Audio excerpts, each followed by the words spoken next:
ॐ सदाशिवसमारम्भां शङ्कराचार्यमध्यमाम् अस्मदाचार्यपर्यन्तां वन्दे गुरुपरम्पराम्। ॐ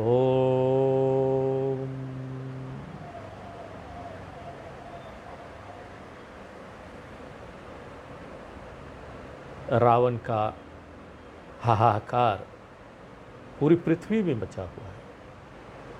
पूरी पृथ्वी के जितने लोग थे सब परेशान हो गए थे, चाहे वो मनुष्य हो, यह देवता हो, कोई भी हो, वो सब रावण से डर रहे थे। इतना शक्तिशाली हो गया था, सबको परेशान कर रहा था।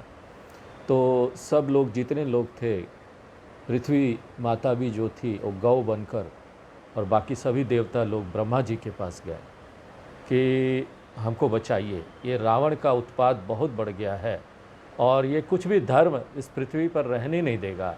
पृथ्वी से धर्म खत्म हो जाएगी। जितने भी धार्मिक लोग हैं वो सबको मार देता था, जहाँ पूजा पाठ होती थी वहाँ सबको परेशान कर रहा था। तो ब्रह्मा जी को भी समझ में नहीं आता है कि क्या करे इसके लिए, क्योंकि उन्होंने ही वरदान दिया था रावण को कि वो मनुष्य और बानर के अलावा किसी से भी नहीं मारा जाएगा। तो अब यहाँ पर ब्रह्मा जी बोलते हैं ठीक है, जब कुछ न समझ में आए तो हमको सबको मिलकर ना भगवान से प्रार्थना करनी चाहिए। तो सब लोग मिलकर भगवान से प्रार्थना करते हैं और ब्रह्मा जी बताते हैं कि किस तरह से प्रार्थना करनी चाहिए। वो पिछले क्लास में हमने देखा कि सीधे सीधे वो नहीं बात बोलते हैं कि हम लोग परेशान हो गए हैं भगवान, वो भगवान की महिमा का गुणगान करते हैं। भगवान के सगुण रूप, भगवान के निर्गुण जो स्वरूप है उसका वर्णन करते हुए ये बात इनडायरेक्टली भगवान को बता देते कि भगवान बहुत परेशानी हो गई है, आप कुछ कीजिए। तब आकाशवाणी होती है कि हम जो धरती पर अवतार लेकर आएंगे और दशरथ के यहाँ राम जी बनकर उनके पुत्र के रूप में आएंगे, और हमारी जो माया शक्ति वो सीता जी है वो हमारा अर्धांगिनी बनकर हमारे साथ आएगी। तो ये आकाशवाणी हुई, प्रार्थना समाप्त हो गई, भगवान से आश्वासन मिल गया। तो सब देवता लोग जो वहाँ पर इकट्ठा हुए थे अपने अपने घर चले गए। पृथ्वी भी जो गौ का रूप धारण करके आई थी उसने अपना रूप छोड़ा, अपने रूप में स्थित हो गई और मन को शांति और विश्राम प्राप्त हो गया। देखिए, ये जो प्रार्थना है, स्तुति है, बड़ी सुंदर है, बड़ी शिक्षा इससे मिलती है। अपने भीतर हमको ना ये सारी कथा देखनी चाहिए। वहाँ हम पाते हैं कि काम क्रोध आदि जो राक्षस है जिससे कारण हम पीड़ित हो रहे हैं, इसके लिए हमको कहाँ जाना चाहिए? परमात्मा की शरण में जाना चाहिए। परमात्मा की कृपा से ही हमारे हृदय के विकार दूर होंगे। इंद्रियों का संयम करना चाहिए, भगवत समर्पण भाव से कर्म करें, उपासना करें, पूजा करें, जप करें, ध्यान करें। ये सब भगवान की प्रार्थना के रूप है, माने भगवान का आह्वान है। जब हम जप करते हैं, भगवान का नाम लेते हैं, हम सीधे नहीं बोलते हैं हम भगवान हमको परेशानी हो रही है, हम रोज़ जप कर रहे हैं ना, आह्वान कर रहे हैं भगवान का। साधना करते करते अपने हृदय के अंदर ही प्रभु से प्रेरणा यानी आकाशवाणी होती है, प्राप्त होती है। परमात्मा अपने समय पर ही हृदय में प्रकट होता है साधना के फल के रूप में। जो हम साधना कर रहे हैं वो धीरे धीरे करके एक व्यक्ति का आध्यात्मिक विकास होता है, लंबा समय लगता है, लेकिन इसके अलावा तो कोई मार्ग नहीं है। और ये करते करते भी आनंद है। ऐसा नहीं सोचना चाहिए साधना करते करते ना कभी कभी लगता है बड़ी कठिन है, कैसे होगा ये सब इंद्रियों का नियंत्रण करना, जप करना, रोज समय देना, अध्ययन भी करना है शास्त्रों का, इतना समय कहाँ से निकाले, और बड़ा कठिन लगता है। कभी कभी मन लगता है छोड़ देना, हमसे नहीं हो पाएगा। लेकिन यहाँ पर गीता में जाएंगे ना, आगे भगवान आश्वासन देंगे कि भैया डरो मत, ये जो तुम कर रहे हो ना, एक एक दिन तुम पैसा जमा कर रहे हो अपना, एक एक दिन तुम ना अपने लिए ये साधना रूपी जो ये जो संपत्ति है, आंतरिक संपत्ति बोलते ना हमारे यहाँ, हमारे शास्त्रों में। वो संपत्ति जमा कर रहे हो, एक दिन साधना की संपत्ति जमा हो गई, वो कभी नहीं जाएगा वो। और यही तो एक संपत्ति है जो मृत्यु के बाद भी साथ में जाएगी। बाकी सब कुछ नहीं जाएगा, सब छूट जाएगा। यहाँ पर काम क्या आने वाला है? जीते जी भी वही काम आने वाला है, मरने के बाद भी वही काम आने वाला है। तो हम क्यों ये सब छोटी मोटी चीज़ों के पीछे पड़े हैं? करेंगे ना साधना, हो जाएगा। और साधना काल में एक व्यक्ति को ना एक शांति और संतोष धीरे धीरे धीरे ऐसे ही मन करते करते इधर उधर होते हुए धीरे धीरे करते करते शांति प्राप्त होने लगती है, संतोष मिलने लगता है। बस हिम्मत नहीं छोड़ना चाहिए। और देखो यहाँ पर क्या बोल रहे हैं, हर्षे देव, सब देवता लोग प्रसन्न हो गए, सबके मन में बड़ा विश्राम हो गया। ब्रह्मा जी ने जब आदेश दे दिया तो देवता को बड़ा प्रसन्नता हुई। उन्होंने बिना देर लगाए वैसे ही किया। भगवान तो बाद में अवतार लेके आएंगे ना, अभी तो आकाशवाणी हुई है। उससे पहले क्या हो रहा है? बनचर देह धरी। दिन देवताओं ने पहले ही पृथ्वी में जाकर वानर उनर बन गए हो। देवता लोग वो वानर हो गए कि भगवान आने वाले, हम पहले से तो रहे। वानर रीछ के रूप में अवतार ले लिया। तभी तो देखो जब भगवान अवतार लेके आते ना, भगवान के आते आते जामवन जो थे ना बहुत बूढ़े हो गए। तो बूढ़े थे वो। ये सब ना विशेष रूप से बलवान वानर भालुओं के रूप में अवतरित हुए। गिरी तरु नख आयुध सब वीरा। इन सब वीरों के हथियार थे क्या मालूम? पर्वत, वृक्ष, नाखून से वार करते थे। पर्वत उठा के मार देंगे, वृक्ष उठा लेंगे। और ये लोग वन में रहकर भगवान के आने की बाट जो रहे थे, इंतजार कर रहे थे, प्रतीक्षा कर रहे थे। और पर्वत आदि को अपना ना अस्त्र को चलाने का अभ्यास कर रहे थे। पर्वत उखाड़ लिया। वानर लोग क्या करते? पर्वत उखाड़ के मारेंगे। जहां जहां पहाड़ है, वन है, वहां वहां वानर ही वानर भर गए, भरी पूरी। और वहां पर इन वानरों ने अपनी अपनी पसंद से अपनी अपनी सेनाएं बना ली। इनकी सेनाओं ने युद्ध के व्यूह आदि बनाने का अभ्यास भी उन्होंने कर लिया। केवल पहाड़ तोड़ तोड़ कर फेंकना नहीं, शत्रु पर नाखूनों से प्रहार आदि का भी अभ्यास किया। अब ये सब सेनाएं बहुत सुंदर थी और ये सब सैनिक आपस में बड़े प्रेम से रहते थे और अपने सेनापति की हर आज्ञा का पालन करते थे। अब सो सुनहु जो बीच ही राखा। तुलसीदास जी कहते हैं कि देवताओं की वानर आदि के रूप में पृथ्वी पर अवतरित होने की सुंदर कथा तो हो गई, परंतु बीच में ये बात तो रही गई कि अयोध्या में क्या हो रहा है। अयोध्या में रघुकुल शिरोमणि महाराज दशरथ राजा अवतरित हो गए। वेद विदित, मानो अयोध्या बड़ी प्राचीन नगरी है, वहां के राजा दशरथ भी विश्वविख्यात, सब जानते हैं। और वो बहुत धार्मिक राजा था, गुणों के भंडार थे और ज्ञानी और मति सारंग पानी। उनकी बुद्धि ना सारंग धनुष। क्या है मालूम? सारंग धनुष भगवान के सब अस्त्र शस्त्रों का भी नाम है। भगवान का सुदर्शन चक्र है ना, उसी तरह भगवान का जो धनुष है उसका नाम क्या है? सारंग धनुष। सारंग नाम है उसका, विष्णु भगवान का। और उसको किसने बनाया? विश्वकर्मा भगवान ने बनाया। नारायण उनका धनुष विश्वकर्मा भगवान ने बनाया। देखिए यहाँ पर ये सब क्या है मालूम है? माने ज्ञान भक्ति का समन्वित रूप महाराज दशरथ जी है। वो ज्ञान भक्ति का रूप। यदि हम चाहते हैं कि हमारे हृदय में भगवान प्रकट हो तो उनके रहने के लिए अनुकूल वातावरण तैयार होना चाहिए। मन में ज्ञान और भक्ति आना चाहिए।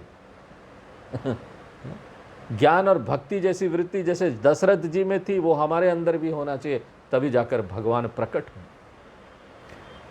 बहुत बार शंका की जाती है कि जब आध्यात्मिक अर्थ में भगवान राम हमारे हृदय में ही प्रकट हो रहे हैं, तो दशरथ जी और रावण जब हमारे हृदय में ही हैं, तो क्या त्रेता युग में भगवान राम अवतार नहीं हुआ? इस से आएगा जब हम बोलते हैं ना, प्रतीक रूप में देखो, काम क्रोध की सेना है, वन में ये सब चल रहा है, तो क्या अवतार नहीं हुआ क्या? ऐसा नहीं है। जैसा त्रेता युग में ये ऐतिहासिक घटना घटित हुई, ऐसे ही आज भी व्यक्ति व्यक्ति के हृदय में परमात्मा अवतार लेता है और हमारे हृदय में आसुरी वृत्तियों का विनाश करता है। समझ सकते हैं कि दशरथ वह जीव है जिसने भगवान की भक्ति, उसमें साधना कर ली, उसमें भगवान की भक्ति आ गई, ज्ञान आ गया। अब ऐसा जीव परमात्मा को प्राप्त करने का अधिकारी है ना। जिसमें ज्ञान भक्ति हो वही तो परमात्मा को प्राप्त करेगा। उसमें सत्व गुण सबसे ज़्यादा से ज़्यादा हो। जीव के साथ देखिए सत्व रजस तमस तीनों गुण व उपाधियाँ उसमें होती है। और ये कौन है? दशरथ जी की जो 3 रानियां हैं वो है। दशरथ जी को ये तीनों रानियां बहुत प्रिय है और ये पवित्र आचरण वाली है। पति अनुकूल प्रेम दृढ़ हरिपद कमल विनीत। देखिए इस दोहे में स्त्रियों के लिए शिक्षा है। जीवन के 2 रूप होते हैं, एक तो व्यवहारिक रूप और दूसरा पारमार्थिक रूप। यहाँ कहा गया है कि स्त्रियों के लिए व्यवहारिक रूप तो ये है कि पति के साथ अनुकूलता हो, आचरण में शुद्धता हो और सब लोगों के साथ विनम्रता का भाव हो। और पारमार्थिक रूप क्या है? परमात्मा में दृढ़ प्रेम हो। इस प्रकार से स्त्रियों के लिए जो जीवन का उत्तम रूप है ना, वही महाराजा दशरथ की तीनों रानियों का था। एक बार महाराजा दशरथ के मन में यह दुख हुआ कि हमारे पुत्र नहीं है। अन्यत्र दूसरी जगह यह बात कही गई है कि उन्हें पुत्र की कामना इसलिए हुई कि उन्हें लगा कि हमारी आयु का आखिरी दौर आ गया है, अब बूढ़े होते जा रहे हैं, अब हमें वन में जाकर भगवान की आराधना करनी चाहिए, वानप्रस्थी हो जाना चाहिए एक समय आने पर। तो पुत्र तो होना ही चाहिए जो राज्य संभाल कर यहाँ पर सब ठीक ठाक रखे और हम लोग जाकर अपना भगवान की प्राप्ति में पूरा समय दें, वो उसकी साधना में लगे। अन्यत्र कहीं ये आता है कि पुत्र की कामना इसलिए हुई कि उससे वंश चलेगा, वह तर्पण श्राद्ध इत्यादि करेगा। कोई पुत्र नहीं होगा तो कौन हमारा श्राद्ध करेगा? तो शास्त्रों के अनुसार समय पाकर पूर्व जन्म के संस्कार व्यक्ति के हृदय में उदित होते ही हैं। महाराज दशरथ ने पूर्व जन्म में मनु के रूप में अथवा कश्यप के रूप में भगवान को पाने के लिए तपस्या की थी और परमात्मा को पुत्र रूप में पाने का वरदान भी प्राप्त किया था। वही संस्कार देखो, पुराने जन्म का संस्कार भी आ जाता मन में, वही संस्कार दशरथ जी में भी आ गया। उन्होंने मन में पुत्र प्राप्त कामना हुई, पुत्र की प्राप्ति हो। देखिए लौकिक रूप से प्रकृति चाहती है कि मनुष्य जाति चलता रहे, तो वो हर एक मनुष्य के मन में ना पुत्र कामना उत्पन्न कर देती है। यहाँ पर महाराज दशरथ के मन में सद्भाव था कि पुत्र भी चाहते थे और भगवान को भी प्राप्त करना चाहते थे। दोनों के संयोग से पुत्र भी प्राप्त हुआ और भगवान भी उनके यहाँ आ गए। महाराज दशरथ अपनी समस्या बताने अपने गुरु वशिष्ठ जी के पास गए। गुरु के चरणों में स्पर्श करके उनकी बहुत वंदना की, फिर जो दुख सुख अथार्थ जिस प्रकार के भाव थे वो सब बताए। अपने राज्य की व्यवस्था सुख शांति की बातें भी बताई और अंत में यह भी बता दिया कि देखिए इतनी आयु हो रही है, अब तक पुत्र नहीं हुआ, मुझे बड़ा दुख है। तब वशिष्ठ जी ने दशरथ जी को अनेक प्रकार से समझाया। उन्होंने कहा कि आप थोड़ा धैर्य रखो, तुम्हें 1 क्या 4 पुत्र होंगे। और वशिष्ठ जी को तो यह पहले से ही पता था। इस विषय में उत्तरकांड में देखते हैं कि वशिष्ठ जी कहते हैं कि ब्रह्मा जी ने हमसे कहा कि तुम सूर्य वंश के पुरोहित बनो, तब प्रथम तो हमने इस कार्य को स्वीकारने से इनकार कर दिया, परंतु बाद में ब्रह्मा जी ने कहा कि आपसे पुरोहित का कार्य करने के लिए इसलिए हम कह रहे हैं क्योंकि आगे जाकर इसी वंश में परब्रह्म परमात्मा श्री राम के रूप में अवतार लेंगे। वे दशरथ जी के 4 पुत्रों के रूप में आएंगे, तब तुम्हें भगवान किसका सानिध्य प्राप्त होगा, तुम उनके निकट होगे। ये जीवन का सबसे बड़ा लाभ है। तब उन्होंने स्वीकार कर लिया।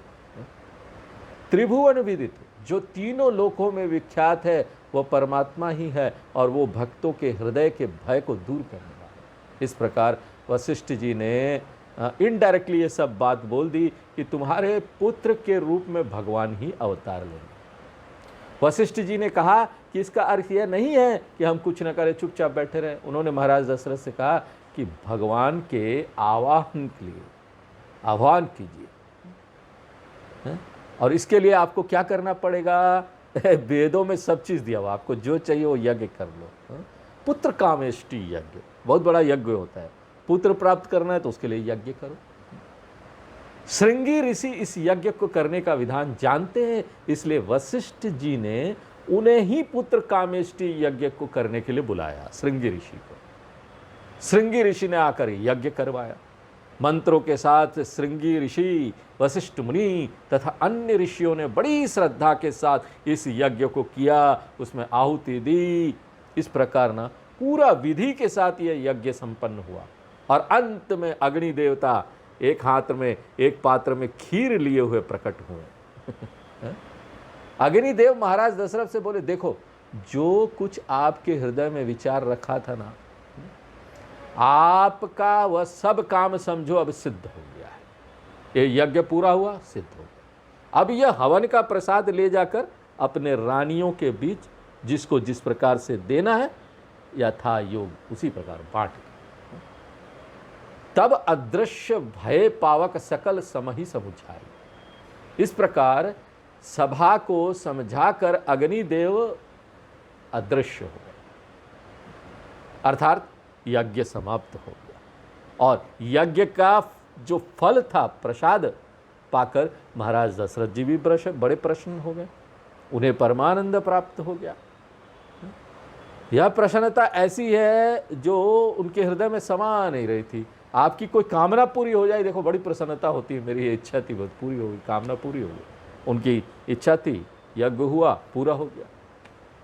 परमात्मा उनके घर पुत्र रूप में आने को है, इसकी सूचना प्राप्त करके उनको ऐसा लगा मानो वाह क्या आनंद है, परमात्मा मेरे घर में आने, राम जी मेरे यहाँ आ रहे हैं, वाह वाह क्या बात है। और देखिए जब भगवान आने वाले होते हैं ना, उससे पहले अंदर बड़ा सुंदर वातावरण होते जाता है, मन में बड़ा प्रसन्नता शांति का अनुभव होने लगता है। जब हमारे मन में भी ऐसा होने लगे ना, समझो कि भाई अब आने वाला है, अब परमात्मा आने वाले हैं, राम जी अवतार लेने वाले हैं हमारे अंदर। उसी समय महाराज दशरथ जी ने अपने प्रिय रानियों को बुलाया और तुरंत ही कौशल्या आदि रानियां वहां आ पहुंची।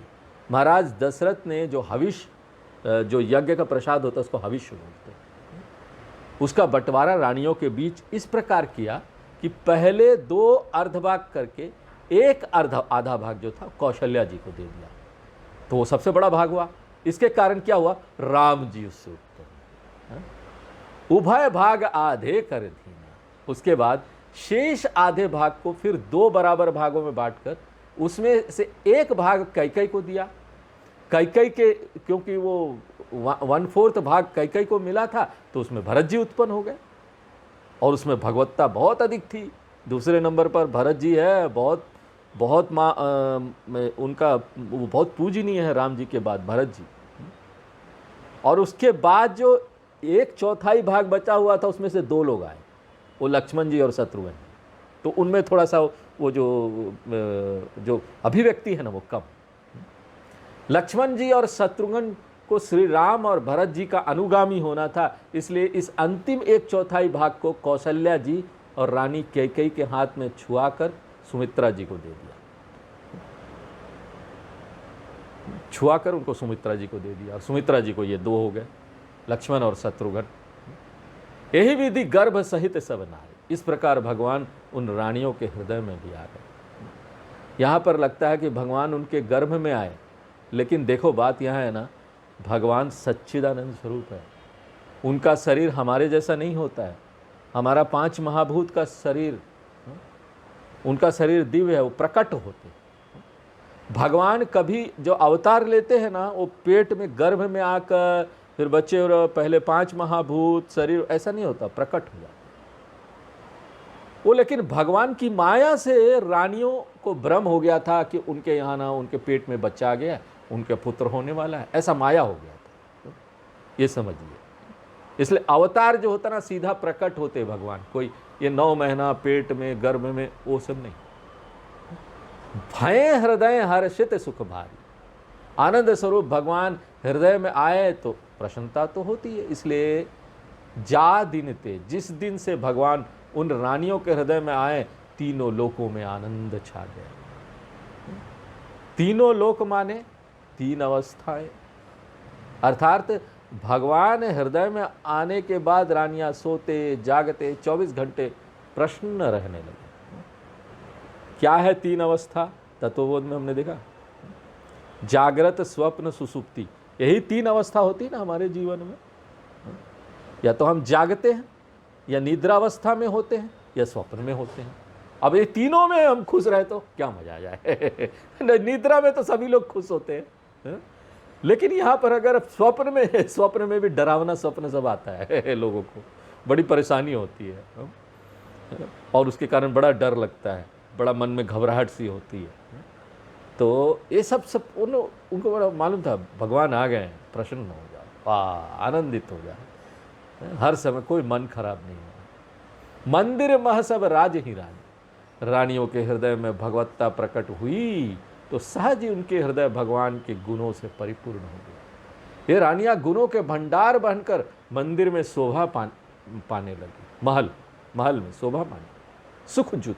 इसी प्रकार से सुख के साथ कुछ समय व्यतीत होने लगा। शंकराचार्य जी आत्मबोध में कहते हैं कि जिस प्रकार सूर्य के उदय होने के पहले ही पूर्व दिशा में लालिमा छा जाती है और वो बता देती है कि सूर्य उदय होने वाला है, इसी प्रकार साधक के हृदय में परमात्मा के प्रकट होने से पूर्व परमात्मा के गुण जैसे प्रेम, दया, क्षमा, करुणा, प्रसन्नता आदि प्रकट होने लगते हैं। और अब परमात्मा के प्रकट होने का समय आ पहुंचा है। जोग लगन यह बार तिथि सकल भय अनुकूल। भगवान के अवतार लेने का समय आया तो ज्योतिष के अनुसार जो बहुत अच्छा लगन नक्षत्र होना चाहिए था वो सब अपने आप आ जाते हैं। भगवान तो सबके स्वामी है ना, इसलिए उनके प्रकट होने का समय जानकर सेवा भाव दिखाने के लिए सब नक्षत्र, ग्रह नक्षत्र स्वयं ही अनुकूल हो जाते हैं। भगवान आ रहे सेवा के लिए, अनुकूल हो जाते। इसी प्रकार अपने हृदय में भी जब भगवान प्रकट होना तो स्थितियां अपने आप ही अनुकूल बनते जाती है। प्रधानता भगवान के प्रकट होने की है, बाकी सृष्टि स्वयं उसके अनुकूल बनती रहती है। और भगवान इन गुणों से आते हैं, दया, क्षमा, ये सब जितने गुण हैं, गीता में तो हम विस्तार से देखेंगे अभी क्या सारे गुण हैं जो हमारे अंदर आने चाहिए। वो आए तो भगवान आए, और वो आए तो अपने आप सारे ग्रह नक्षत्र ना आपको ज्योतिष के पास नहीं जाने पड़ता है, अपने आप सब अच्छा होने लगता है जीवन में, कहीं आपको कोई शिकायत नहीं रह जाएगी। चर अरु अचर हर्ष ज्योत, जब भगवान अवतार ले रहे हैं तो चर अचर सारी सृष्टि प्रसन्न, धरती खिलखिला रही है।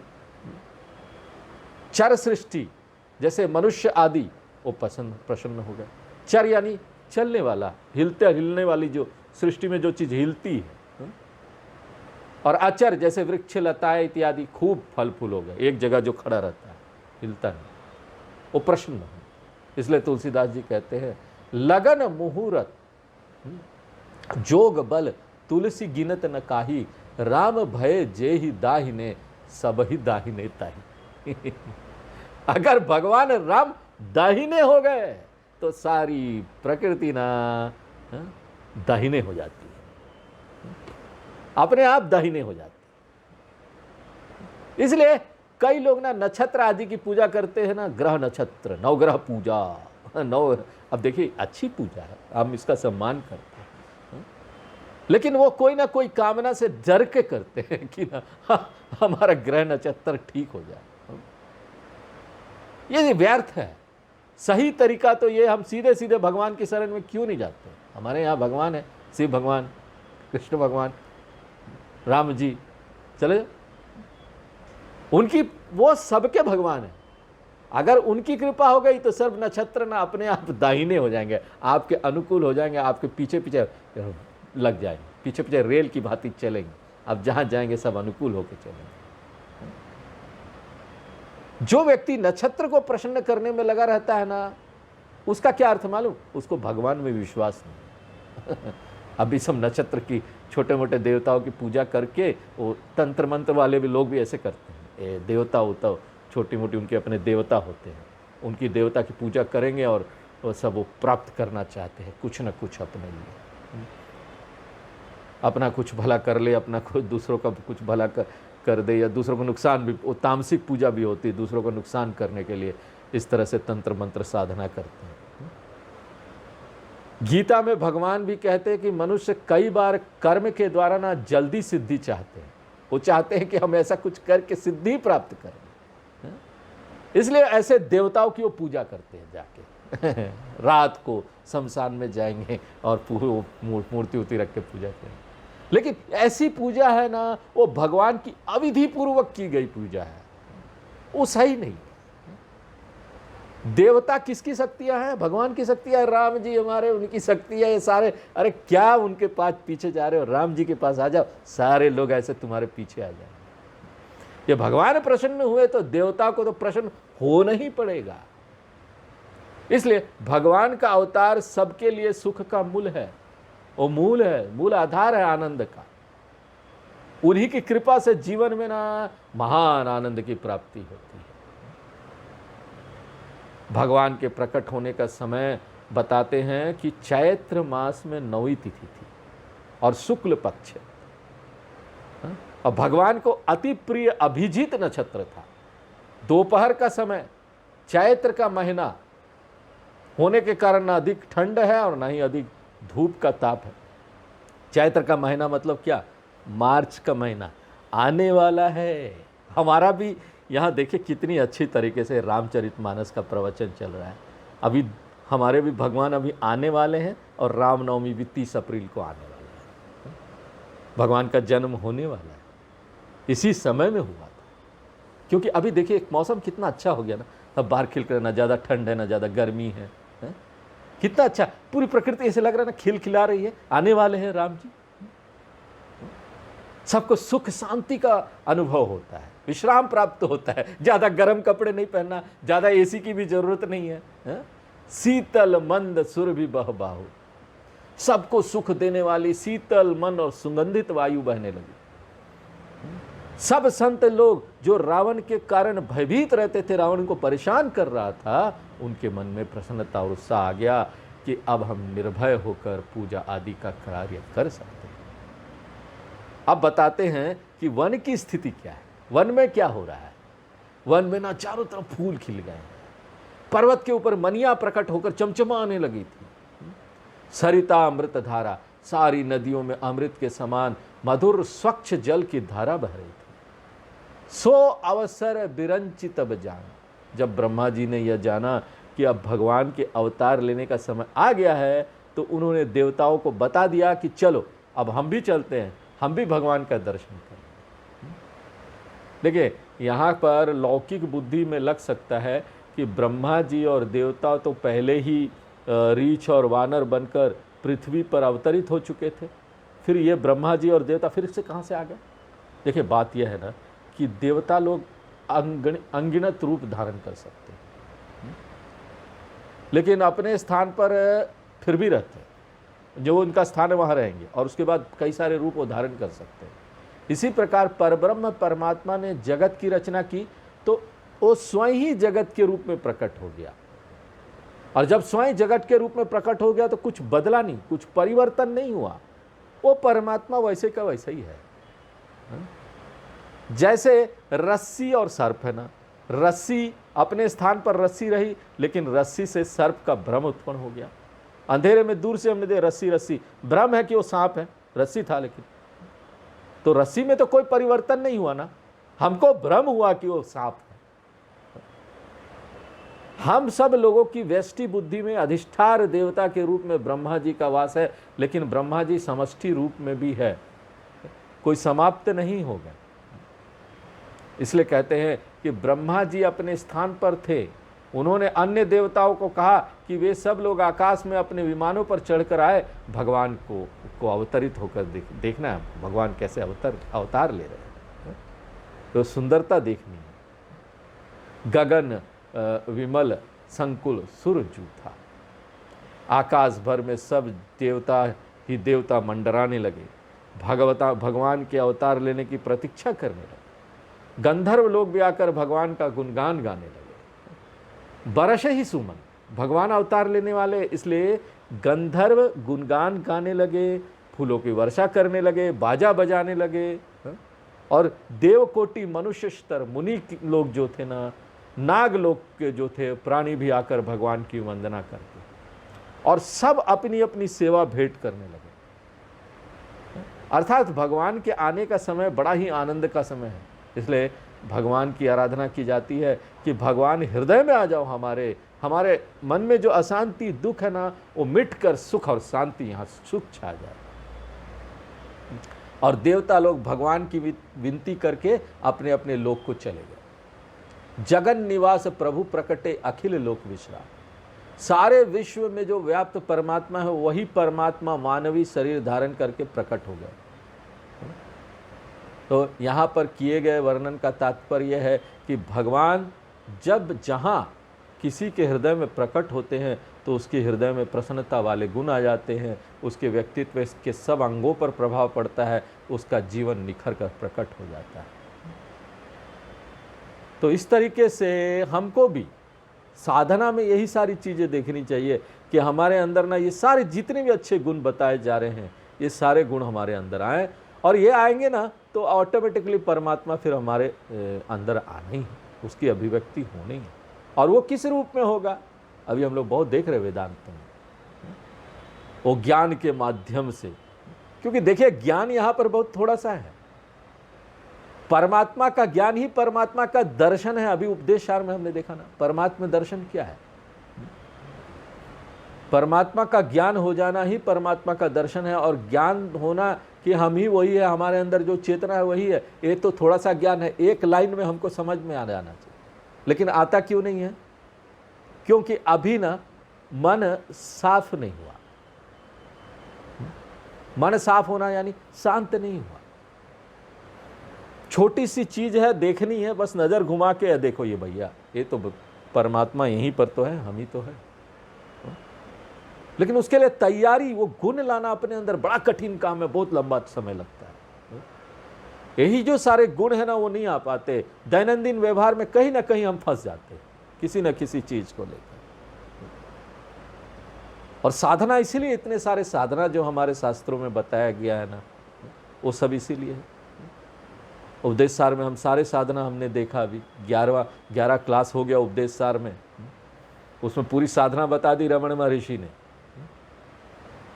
और वो 11 वीडियो हमने YouTube में डाल दिया है, फिर से सुनना है तो सुन सकते हैं। सब बताया किस तरह से कायिक मानसिक वाचिक साधना करनी है, पूजा जप कर्म योग, खूब कर्म योग करो। और कर्म योग करना बड़ा आसान है। सब लोग बोलते हैं हमसे नहीं होगा, कई बूढ़े लोग होते हैं बोलते कर्म योग हम कैसे करें, कर्म योग तो होता ही नहीं हमसे। अब यंग लोग हैं, यंग लोग कर्म योग कर्म कर सकते, सेवा कर सकते, कर्म योग हो गया। कर्म योग के लिए ना बहुत ज्यादा पैसे नहीं चाहिए, बहुत ज्यादा हमको यहाँ पर ना कर्म योग करने के लिए संसाधन नहीं चाहिए। हमको यहाँ पर अपनी दृष्टि बदलनी, बस कर्म योग होने लगेगा। हम घर में बैठे हैं ना, अपने घर में ही इतने सारे हमको काम होते हैं, वहाँ पर हम ना ये सोचे कि भाई हम कैसे बिजली बचा रहे हैं, हम कैसे पानी बचा रहे हैं, ताकि ये बढ़े, और ये जब बढ़े तो दुनिया का काम आए। देखिए आप अपने हृदय को कितना बड़ा करें। आप पानी, इसलिए कई बार होता है लोग बिजली बचाते, क्यों मालूम है? पैसे, महीने के जब पैसे जाते हैं ना कम लगेंगे, डिस्काउंट मिलेगा। वो क्या है, आप अपने लिए सोचे ना। यहाँ पर भी करना वही है, बिजली बचाओ लेकिन सोच बड़ा करो ना। हम बिजली अपने लिए नहीं बचा रहे, हम बिजली इसलिए नहीं बचा रहे हैं कि ना हमको पैसे मिलेंगे, डिस्काउंट मिलेंगे। हम इसलिए बचा रहे हैं ताकि हमारे राज्य का बिजली बचेगा, और उसमें से कई जो गांव हैं जहां बिजली नहीं पहुंच पा रही है, बिजली के कमी के कारण, उन लोगों को बिजली मिलेगा। हम उन लोगों के बारे में सोच रहे हैं। देखिए सोच बदल के आपने कर्म योग शुरू कर दिया।